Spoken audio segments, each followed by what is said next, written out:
Hello and welcome to video Guru. Video Guru में आपका स्वागत है। तो आइए चलते हैं अपने क्वेश्चन की तरफ। तो आइए चलते हैं क्वेश्चन देखते हैं। देखिए पहला क्वेश्चन यहाँ पे रखा हुआ है। अब देखिए कंक्लूजन जो थोड़ा ध्यान रखना है कि आपको स्टेटमेंट से बाहर नहीं जाना है। पहली बात, स्टेटमेंट जो भी दिया गया है उससे लिंक करता हुआ होना चाहिए, ये ध्यान रखेंगे। अगर वो उससे बाहर जा रहा है तो उसे हम क्या रख देंगे, आउट ऑफ स्कोप मानते हैं, मतलब वो हमारी रेंज से ज्यादा बाहर है।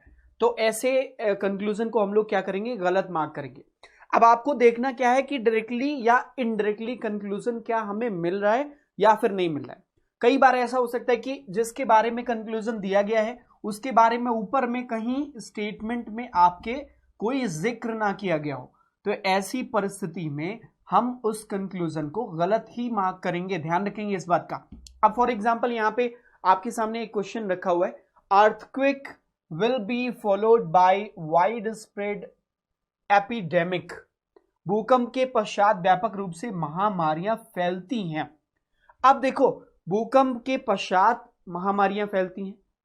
अब यहां पे जो पहला लिखा हुआ है, भूकंप से महामारी होती है। अब दो बातें हैं, कुछ लोगों के दिमाग में आ सकता है कि भूकंप से महामारी होती है मींस अर्थक्वेक कॉज एपिडेमिक। ये जो बात कही गई है ये सही होनी चाहिए, ठीक है। लेकिन आप ऐसा समझो, ये बात तब सही होगी जब ये 100% करेक्ट हो, ठीक। क्या भूकंप से महामारी होती है या महामारी बिना भूकंप से ही हो सकती है? दोनों चीजें हैं। जो महामारी है जरूरी नहीं भूकंप के बाद महामारी होती हो। यहां पे लिखा हुआ है earthquake will be followed by widespread epidemic. भूकंप के पश्चात व्यापक रूप से महामारी फैलती है, ठीक। इसका मतलब ये नहीं है कि जो महामारी है वो भूकंप से ही होती है, ऐसा हम कतई उसको समझ नहीं सकते। तो अर्थक्वेक कॉजेज एपिडेमिक, लेकिन यहां पे देखो भूकंप से महामारी होती है, ये वाली जो बात कही गई है ये बात क्या समझ में आ रही है? आपको लग रहा होगा कि ये जब भी भूकंप आएगा महामारी फैलेगी, चलिए ठीक है। आपको ऐसा तो स्टेटमेंट ने कहीं ऐसा नहीं कहा कि earthquake will followed by widespread epidemic every time. हर बार ऐसा होगा ऐसे जरूरी नहीं है, मतलब इसके बारे में हम कोई कंफर्मेशन नहीं ले सकते। तो पहला वाला हमारा क्या हो जाएगा, रॉन्ग हो जाएगा। दूसरा, महामारी व्यापक हो सकती है, epidemic can be wide spread, मतलब वो बहुत बड़े स्तर पर हो सकता है। तो बिल्कुल यहां पे इन्होंने वाइड स्प्रेड डायरेक्टली लिखा हुआ है, तो सेकंड वाला उस कंडीशन में क्या हो जाएगा, सही हो जाएगा। मतलब सेकंड यहां पे फॉलो करेगा क्योंकि महामारी क्या होगी, वो व्यापक होगी, और ऊपर उन्होंने डायरेक्टली लिखा हुआ है वाइड स्प्रेड एपिडेमिक, ठीक है ना। चलो नेक्स्ट पे चलते हैं। अगला कह रहे the off season rains has led to wide spread destruction of crops. Off season में बारिश हुई जिसकी वजह से led to wide spread destruction of crops. असमय वर्षा ने फसलों को व्यापक नुकसान पहुंचाया है। अब पहला देखिए, crops are destroyed by rains, crops are destroyed by rains. अब देखो पहला कंक्लूजन, वर्षा फसलों को नुकसान पहुंचाती है, या यहां पे क्या होना चाहिए, पहुंचाई है। Crops are destroyed by rains, मतलब वर्षा जो है वो फसलों को नुकसान पहुंचाती है, जैसा कि इन्होंने लिखा हुआ है हिंदी में ट्रांसलेट करके। ये बात कंफर्म आप क्या कह सकते हो हर बार। अब चूंकि यहां पे एक इंसिडेंट दे रखा है, इस पर्टिकुलर इंसिडेंट पे जब ऑफ सीजन रेन हुआ तो उसने क्या किया, उसने डिस्ट्रक्शन पैदा किया। लेकिन अब आप ये ऑफ सीजन रेन लिखा हुआ है और इस केस में यहां पे डिस्ट्रक्शन हुआ है क्रॉप्स का, लेकिन बारिश जो है वो क्रॉप्स को डिस्ट्रॉय करती है, ऐसा आप नहीं कह सकते। ये डिपेंड करता है, it is based on situation to situation, है ना। वो अलग अलग सिचुएशन में अलग अलग होगा। तो व्हाट वी कैन से कि ये वाली जो बात कह रहे crops are destroyed by rains, वर्षा फसलों को नुकसान पहुंचाती है, ये वाली बात को हम क्या कहेंगे, गलत मार्क करेंगे। क्यों? क्योंकि ऐसा जरूरी नहीं कि वर्षा हर बार वो जो है वो डिस्ट्रक्शन पैदा करे। अगर यहां crops are destroyed by off season rains लिखा होता देन दैट वाज ओके, ठीक है। सेकंड देखते हैं यहां पे क्या कहता है, रेन्स ऑलवेज डिस्ट्रॉय क्रॉप्स। जो वर्षा है वो हमेशा क्रॉप्स को नुकसान पहुंचाती है। रेन्स ऑलवेज डिस्ट्रॉय क्रॉप्स, ये बात भी यहां पे क्या हो जाएगी, गलत। वर्षा जो है वो हमेशा सदैव फसलों को नुकसान पहुंचाती है, इसको भी हम गलत मार्क करेंगे। क्यों? क्योंकि बारिश जब भी होगी तो फसलों को नुकसान पहुंचेगा ऐसा जरूरी नहीं है। यहां पे सदैव लिखा हुआ है ऑलवेज डिस्ट्रॉय क्रॉप्स, बारिश हमेशा क्रॉप्स को नुकसान पहुंचाती है।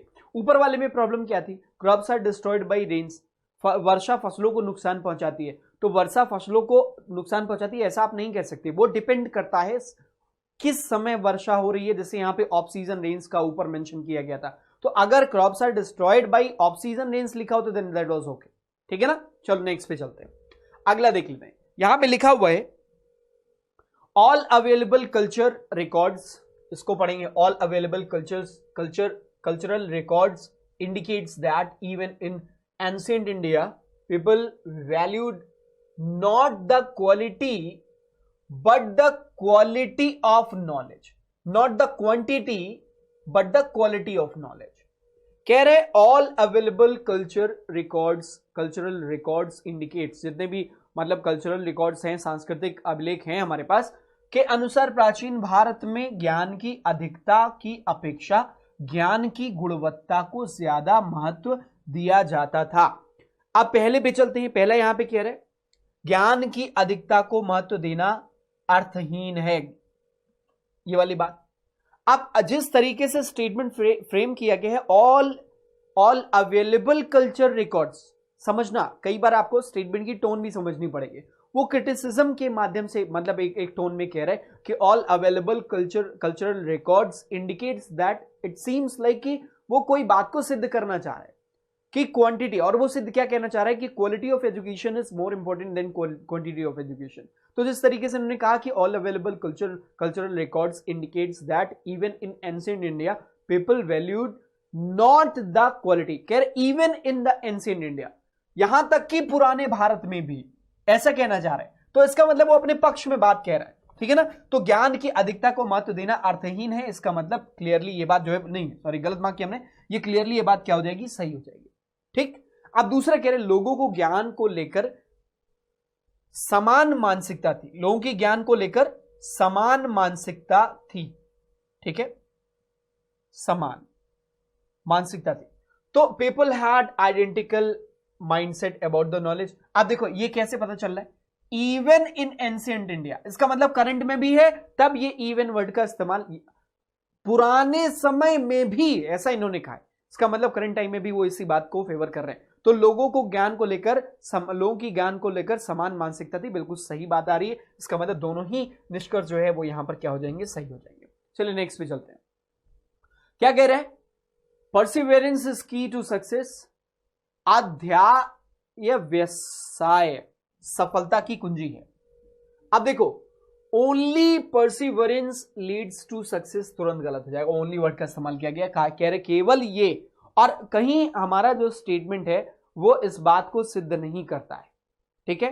तो पहला वाला क्या हो गया, इस कंडीशन में गलत हो गया। दूसरे की बात करें, सक्सेस हैज ओनली वन की, यहां पे अगेन ओनली वर्ड का इस्तेमाल किया गया, दोनों ही क्या हो जाएंगे, गलत। तो यहां पे एक पॉइंट नोट डाउन कर लेना कि अगर आपके इसमें ओनली मतलब compulsion, none, always,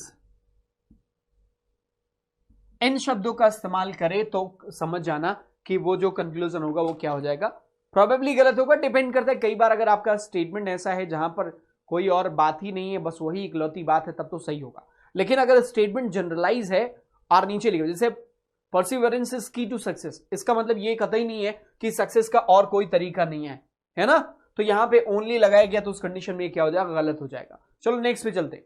try until you succeed, तब तक कोशिश करो जब तक आपको सफलता ना मिल जाए। अब ये अगर कोई बात कही गई है, इसका मतलब क्या हुआ, you can not succeed until you try, मतलब बिना जो है वो सफल कोशिश किए आप कतई सफल नहीं हो सकते। ये तो बिल्कुल क्लियर आपके स्टेटमेंट में लिखा हुआ, ट्राई मतलब आपको कोशिश करनी होगी अंटिल यू सक्सीड, अगर जब तक आप सफल ना हो जाए। It means you can not succeed until you try, अगर आप कोशिश ही नहीं करते तो आप सफल नहीं हो पाएंगे, बिल्कुल सही है। तो ये वाला पहला आपका जो कंक्लूजन वो सही हो जाएगा। दूसरा कह रहे सक्सेस इज डेस्टिनी, सफलता नियति है।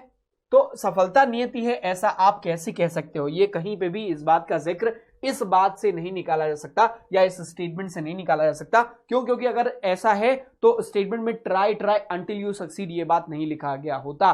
तो सक्सेस इज डेस्टिनी ये आप कतई नहीं कह सकते। यहां पर इस स्टेटमेंट के बिहाफ पे आप कतई नहीं कह सकते। इसका मतलब दूसरा क्या हो गया, गलत हो जाएगा। इनफैक्ट आप कह सकते हो सक्सेस डेस्टिनी है कि नहीं है, इसके बारे में कहीं आपका स्टेटमेंट जिक्र भी नहीं करता है, ठीक है ना। तो दूसरा वाला गलत हो गया, पहला क्या हो जाएगा, सही हो जाएगा। चलिए नेक्स्ट पे चलते हैं।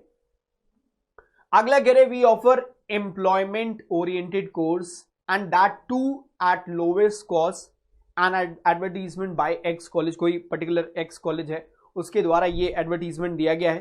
पहला कह रहे हैं no other college offer employment. अभी मैंने आपको बताया था कि नो अदर कॉलेज का मतलब ये कह रहा है केवल ओनली यही कॉलेज जो है वो एक्स कॉलेज ही ये ऑफर करता है इस तरीके का एम्प्लॉयमेंट ओरिएंटेड कोर्स। तो यहां पे ओनली का मतलब सेंस वही आ रहा है, नो अदर कहने का मतलब ये हुआ कि ओनली कहना चाह रहा है। तो पहला वाला आपका फौरन गलत हो गया, क्यों, क्योंकि स्टेटमेंट में वो कह रहे हैं वी ऑफर। अब हम कह दें कि we offer oriented course and that too at lowest cost. इसका मतलब ये हुआ कि हम ऑफर करते हैं, इट डजंट मीन कि हम ये बात अगर कह रहे हैं तो बाकी दूसरे लोग नहीं इसको ऑफर करते हैं। तो दूसरा पहला वाला जो है no other college offers employment oriented courses, ये वाली बात गलत हो गई। क्यों, क्योंकि यहां पे नो अदर सेंस दे रहा है ओनली का, तो फर्स्ट वन इज रॉन्ग।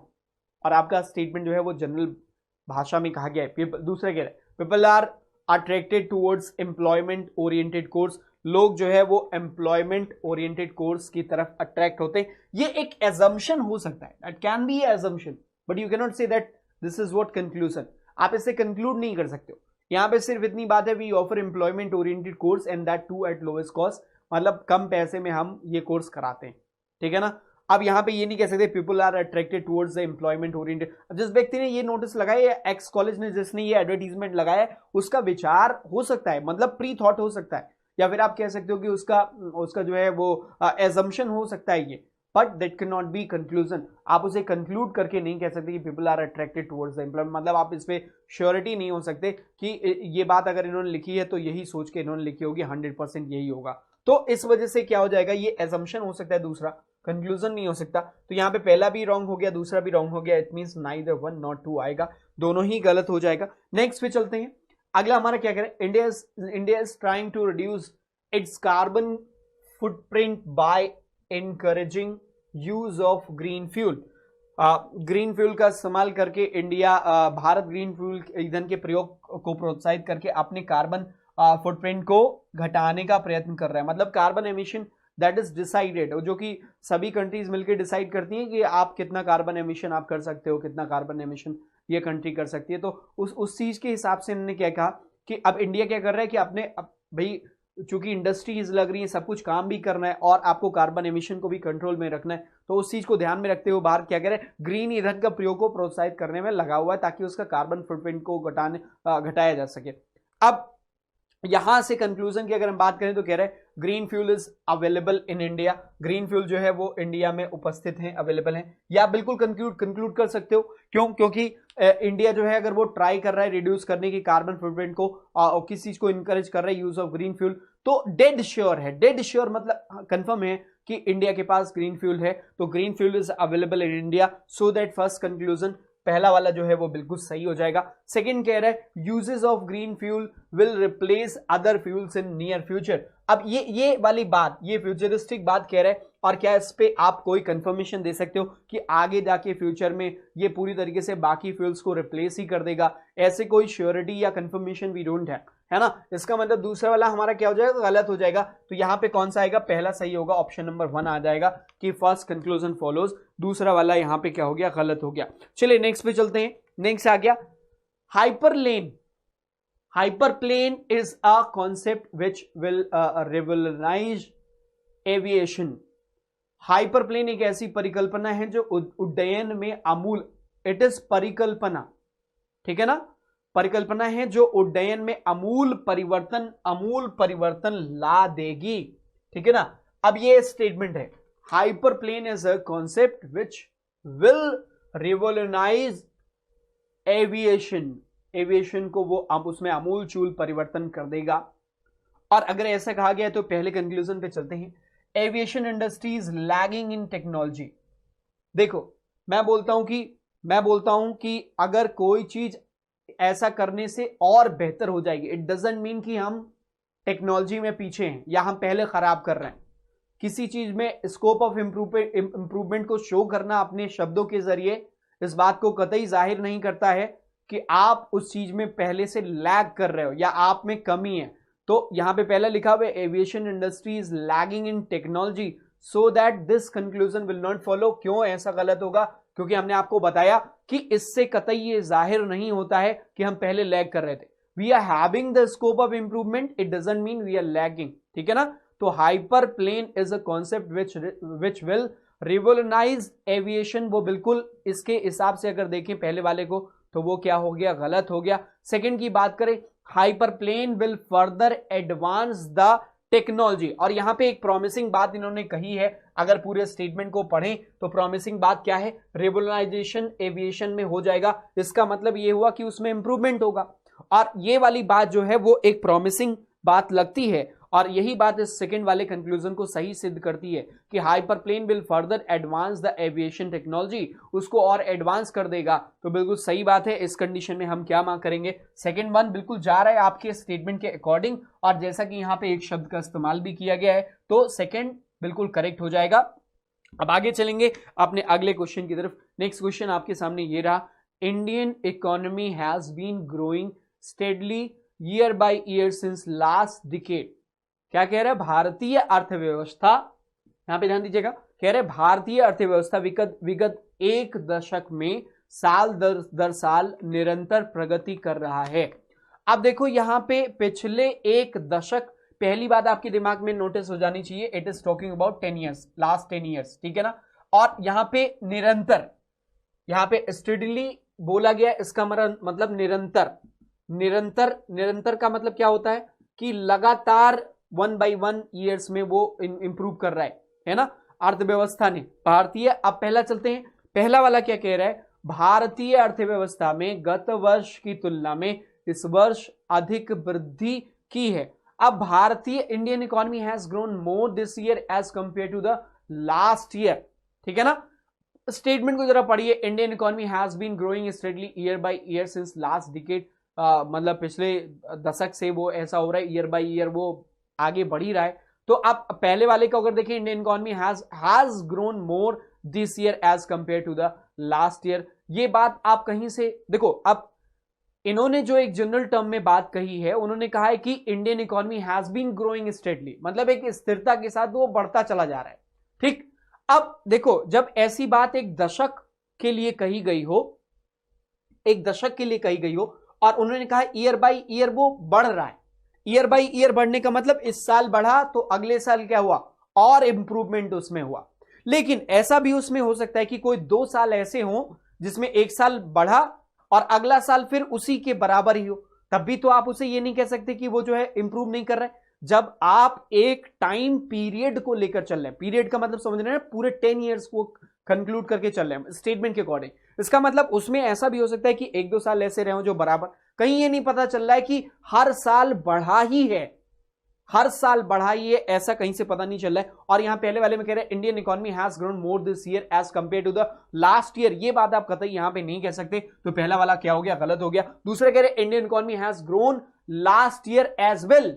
अब ये बिल्कुल कह सकते हो पिछले साल भी बढ़ा था, क्यों? क्योंकि उन्होंने कहा है कि पिछले 10 सालों में वो बढ़ता जा रहा है। तो आप यहां पे ये कतई बिल्कुल कह सकते हो कि Indian economy has grown last year as well, पिछले साल भी बढ़ा था। तो बिल्कुल सही है, सेकंड वन क्या हो जाएगा? करेक्ट हो जाएगा conclusion according to the statement. ठीक है ना? तो यहां पे क्या हो जाएगा? बी फॉलो हो जाएगा, सेकंड सही हो जाएगा, पहला गलत हो जाएगा। अब मैं आपसे ये बोलूंगा कि इसकी प्रैक्टिस करते रहिए, क्योंकि जितना प्रैक्टिस करेंगे उतना फायदा होगा। ठीक है, क्वेश्चन को ज्यादा से ज्यादा अटेम्प्ट करिए, आपके एग्जाम में आता है। और आज के लिए बस इतना ही। हम आप सभी लोगों से बस एक ही बात बोलते हैं, जितना ज्यादा प्रैक्टिस करेंगे उतना अच्छा रहेगा। Thank you so much, all the best, bye bye and take care.